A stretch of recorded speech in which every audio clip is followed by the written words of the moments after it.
In September of last year, an international research team led by Dr. Eric Seralini of the University of Caen published a landmark study in the Journal of Food and Chemical Toxicology. The study, titled Long-Term Toxicity of a Roundup Herbicide and a Roundup-Tolerant Genetically Modified Maize, purported to show adverse health effects on groups of rats fed Monsanto's Roundup herbicide and Roundup-ready corn, including liver congestions, necrosis, tumors, and early death.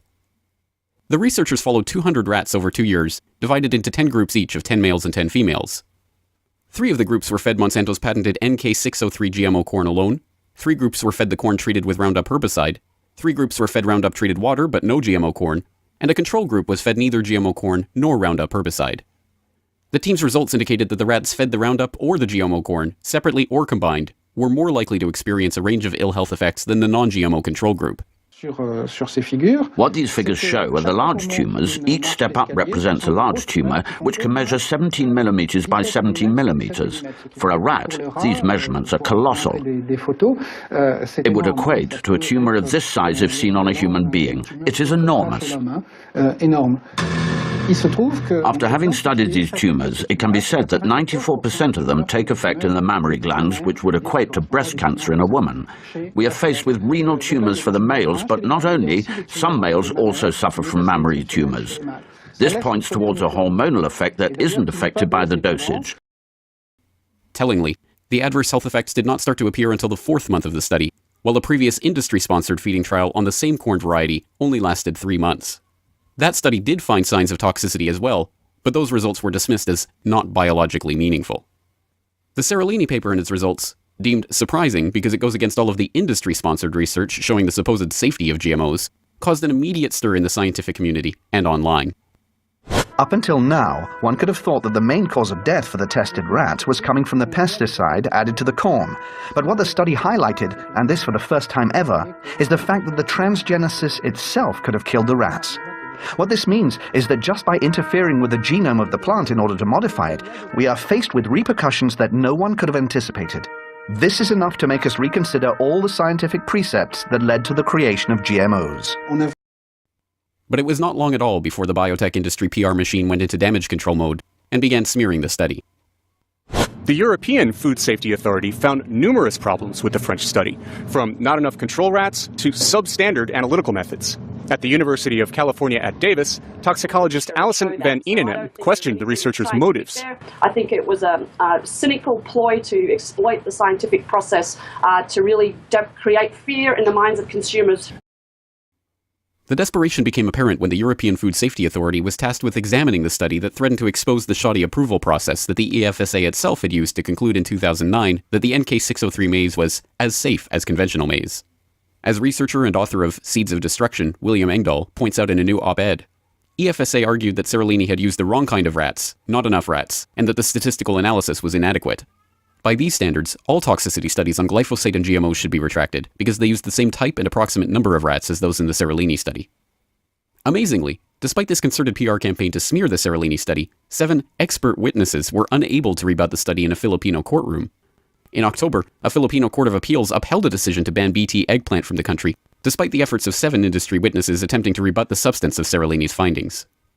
Perhaps this is why the Journal of Food and Chemical Toxicology took the unprecedented decision to retract the study last week.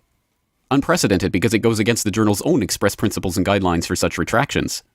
The publisher of the journal, Elsevier, is a member of the Committee on Publication Ethics, whose criteria for retracting a paper are clear evidence that the findings are unreliable due to misconduct, example data fabrication, or honest error, plagiarism or redundant publication, unethical research. The editor of the journal, Dr. A. Wallace Hayes, himself admits that the paper meets none of these criteria. In his own statement on the retraction, he admits that he found no evidence of fraud or intentional misrepresentation of the data. Yet still, the paper is being retracted because the results presented, while not incorrect, are inconclusive. Apparently a new standard for article retraction that seems to apply especially to articles critical of the GMO industry in general, and Monsanto products in particular. It is not at all unfair to be cynical about this retraction either.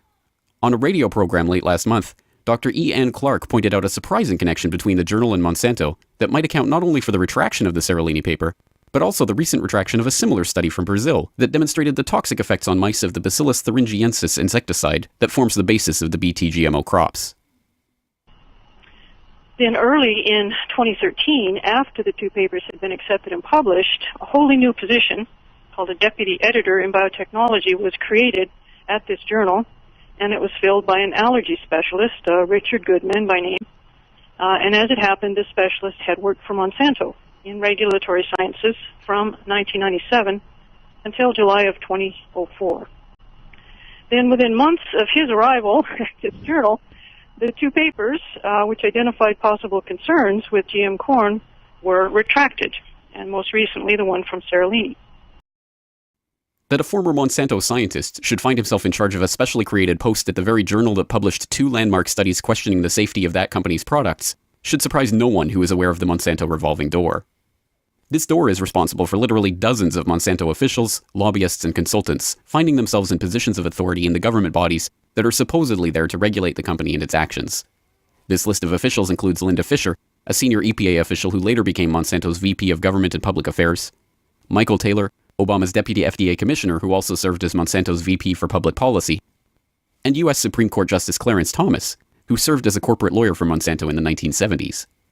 These positions of influence have been used to help Monsanto and its biotech peers obtain an FDA ruling which asserts that GMO foods are not substantially different from non-modified foods, win approval for their products from regulators by self-sponsoring studies with almost identical methodologies to the Seralini study that was just retracted, and pass favorable legislation like the Monsanto Protection Act, preventing the company from being taken to federal court in the event that GMOs are discovered to be harmful to human health. But lesser known as Section 735 of the bill, officially titled the Pharma Assurance Provision, but since nicknamed the Monsanto Rider or the Monsanto Protection Act. The provision protects large biotechnology companies like Monsanto from being taken to federal court should a genetically modified organism be discovered as being harmful to the consumer. Some congresspeople argue that the provision was a necessary concession in order to pass the spending bill to prevent a total shutdown of the federal government. In his newly created position as Associate Editor for Biotechnology, former Monsanto employee Richard E. Goodman has now overseen the retraction of 2 papers that had been critical of his former employer. Yet this fundamental conflict of interest is nowhere commented on in reportage of the Seralini study's retraction. Sadly, this is par for the course when it comes to the so-called science behind the safety of GMOs. Time after time, shoddy and poorly designed toxicity studies that show the safety of these products are given the seal of approval by bought and paid for regulators, and independent studies that show contrary findings are subjected to arbitrary and nonsensical principles that supposedly undermine their validity. As a recent article at GM Watch points out, numerous GM-related studies have been retracted in the past few years for misleading and downright fraudulent research. The list of frauds and abuses continues to mount, from concerns over the introduction of Bt brinjal in India to the mysterious appearance of GMO wheat in supposedly non-GMO crops in the western United States, to the appearance of unapproved GM corn in shipments of supposedly non-GMO corn to China just this week. These types of problems have led to the outright refusal of a growing number of countries to accept genetically modified crops. But in a world where the issue of containment of GMO crops is increasingly called into question, and where even the ability to label GMO foods may be stripped from the people altogether thanks to overarching closed-door agreements like the Trans-Pacific Partnership currently under negotiation between the US and 11 of its Pacific Rim counterparts, these issues are becoming increasingly pressing.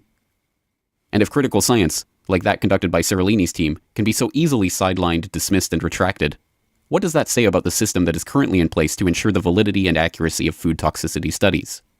As a team of independent scientists and researchers from across the world wrote in an open letter last year during the eruption of the Seralini affair, when those with a vested interest attempt to sow unreasonable doubt about inconvenient results, or when governments exploit political opportunities by picking and choosing from scientific evidence, they jeopardize public confidence in scientific methods and institutions, and also put their own citizenry at risk.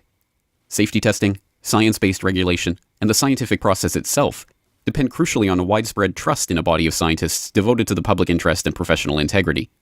If instead the starting point of a scientific product assessment is an approval process rigged in favor of the applicant, backed up by systematic suppression of independent scientists working in the public interest, then there can never be an honest, rational, or scientific debate. This video is brought to you by the subscribers of BoilingFrogsPost.com. For more information on this and other topics, please go to BoilingFrogsPost.com. For more information and commentary from James Corbett, please go to CorbettReport.com. Hello friends, James Corbett here, CorbettReport.com, here in the sunny, exceptionally sunny climes of Western Japan. And it's an observation that I often make, but it's no less true for all the repetition, that this media really is brought to you by you guys out there. And that has never been more true than with the eye-opener report that you guys have just been watching. In fact, as people who watched the recent BFP Roundtable will know, I am now donating my time 100% to BoilingFrogsPost.com and not taking a single penny off of the website in order to make this eye-opener report completely 100% freely available on YouTube from day one.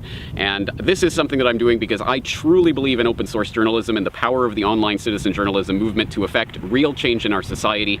And it is truly, really made possible because of the support that I get through CorbettReport.com, the subscriptions, the donations, the DVD sales. That really does make this opportunity possible. But in order to justify my faith in this open source journalism revolution, I need the support of you guys out there, specifically to support BoilingFrogsPost.com and all the excellent work with all of the excellent podcast producers and other people associated with the website. From, of course, Sibel Edmonds with her editorials and her nightly news and editorial roundup, Peter B. Collins with the Processing Distortion podcast, Guillermo Jimenez with Demanufacturing Consent, Andrew Gavin Marshall with Empire, Power, and People, all of the other editorials and articles that are there on the site. Just a wealth of information, but it will not exist and it cannot exist without everyone doing what they can to chip in and to help to make it possible. I'm doing what I can. I'm literally making these eye-opener reports 100% for free, donating my time in order to do it. But I need you guys to support BoilingFrogsPost.com in order to make all of this viable so that they can continue running that website. And it is an incredible resource. So I hope you guys will help support it. And on that note, I'm looking forward to many more eye-opener reports to come.